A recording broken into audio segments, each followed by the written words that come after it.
Eu coloquei aqui um conceito sobre precessão, giroscópio, movimento de translação, um dos principais movimentos do nosso planeta, sistema solar e a nutação. Então, vocês dão uma lida para que vocês possam, então, responder o formulário. Aqui eu coloquei as 4 fases da Lua. A Lua nova. Ela aparece mais ou menos lá para 6 horas da manhã e se põe às 18 horas. E ela aparece entre o Sol e a Terra. Então, por isso que você não consegue ver ela à noite. Então, ela aparece somente esse pedacinho claro, um círculo, pedacinho, né, do círculo, e vocês podem observar que vocês só vê esse pedaço.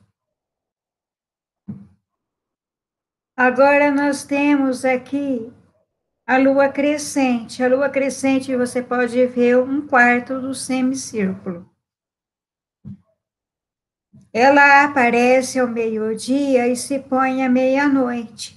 Então você consegue observar esse pedacinho da lua.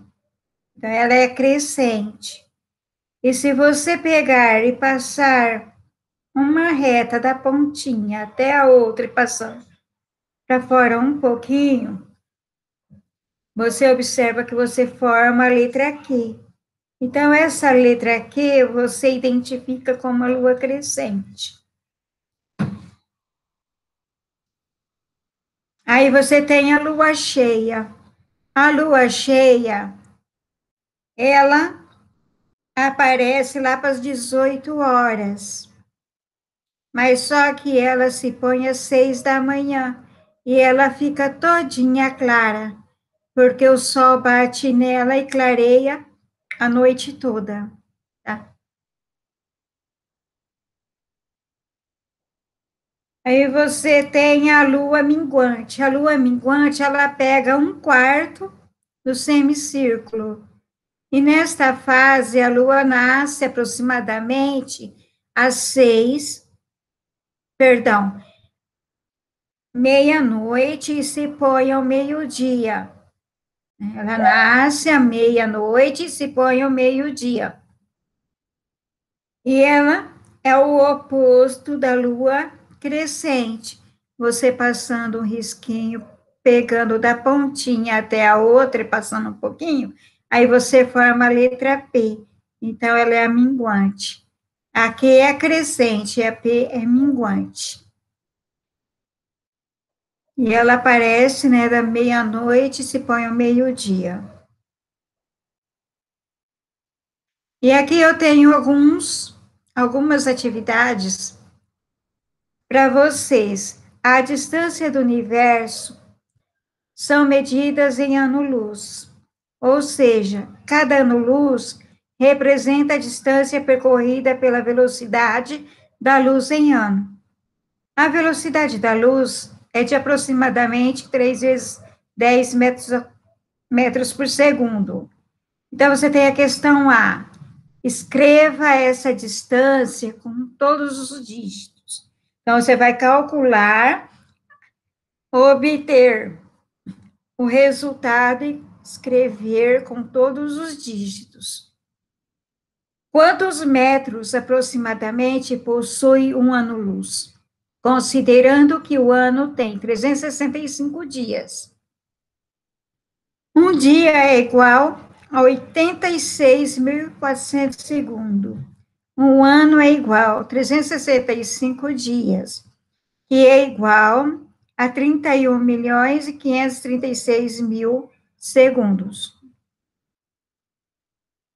Então, eu tenho aqui a resposta. A questão a distância é igual a 9.460.800.000.000 de metros.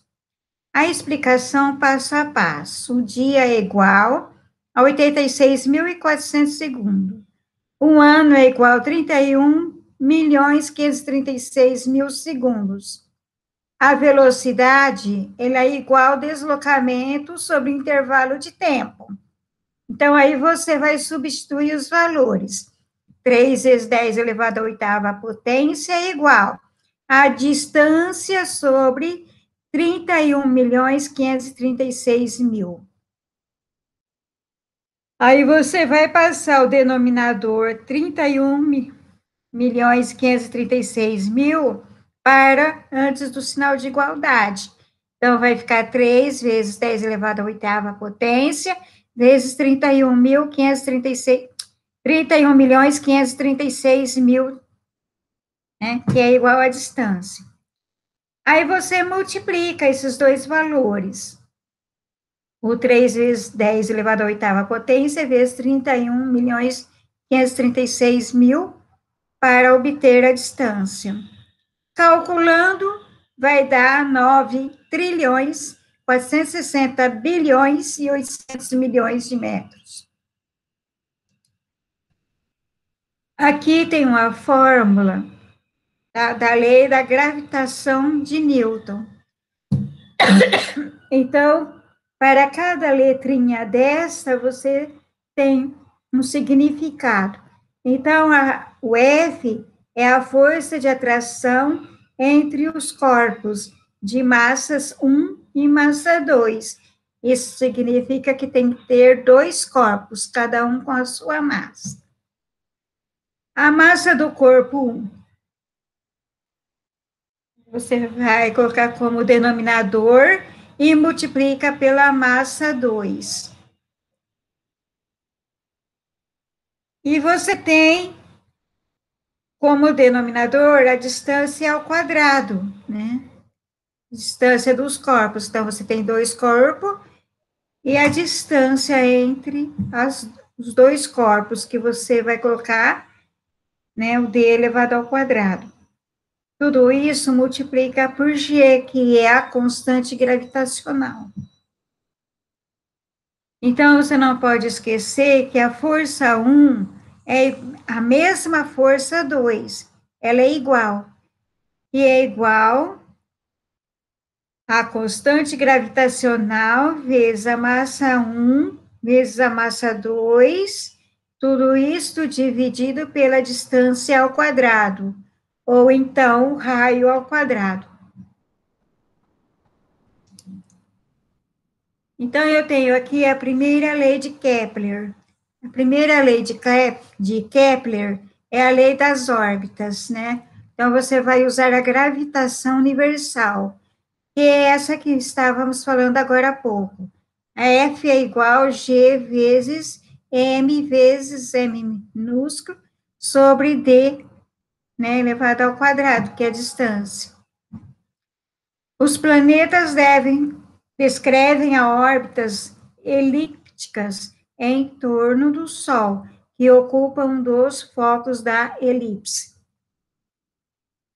Então, a força de atração da gravitacional exercida pela Terra sobre o satélite desempenha a função de resultante centrípeta no movimento circular e uniforme descrito por ele, sabendo que a gravidade é igual a 6,7 vezes 10 elevado à 11ª potência negativa de newtons por metros quadrados. Tudo isso dividido pelo quilograma ao quadrado. A massa é igual a 6,0 vezes 10 elevado a 24 quilogramas. O período é igual a 24 horas e o valor de π é 2,14. Então, você calcula a distância do raio da órbita do satélite, usando essa fórmula, essa maneira de calcular aqui. A distância é igual a raiz cúbica de 6,7 vezes 10 elevado à 11ª potência negativa, vezes 6,0 vezes 10, elevado à 24ª potência, vezes o π elevado à 4ª potência, que é elevado ao quadrado, que fica 8,64 vezes 10 elevado à 4ª potência, que tudo isso é elevado ao quadrado, metros. Aí você divide por 4,3,14 elevado ao quadrado. Aí você obtém a distância, que é 42,3 vezes 10 elevado à 6ª potência em metros. A altura H do satélite em relação ao solo terrestre é determinada pelo H, que é igual à distância menos o raio. Esse H maiúsculo, ele é a altura. Então, a altura é igual a 42,3 vezes 10 elevado à sexta menos 6,4 vezes 10 elevado à sexta. Portanto, a altura é 36 vezes 10 elevado ao cubo quilogramos. A segunda lei de Kepler é a lei das áreas. Então, o segmento que une o Sol a um planeta descreve áreas iguais em intervalos de tempos iguais. Então, você observa que nós temos aqui essa circunferência, né, indicando o Sol, e forma como se fosse o triângulo que vai até o círculo, tanto de um lado como no outro, e a distância é a mesma, tá? Com o mesmo total de tempo. Dos dois lados, você observa que é o mesmo tempo. Então, A1 é igual a 2, ela não existe diferença. E você tem aqui a fórmula, que é A1 sobre o intervalo de tempo, que é igual a 2 sobre o intervalo de tempo. É a mesma medida. A terceira lei de Kepler é a lei dos períodos. Então, você vai usar esta formulinha aqui, ó, T, o período elevado ao quadrado, A elevado ao cubo, que é igual a K. Então, o período elevado ao quadrado é igual a constante K vezes A elevado ao cubo. Esse K é a constante.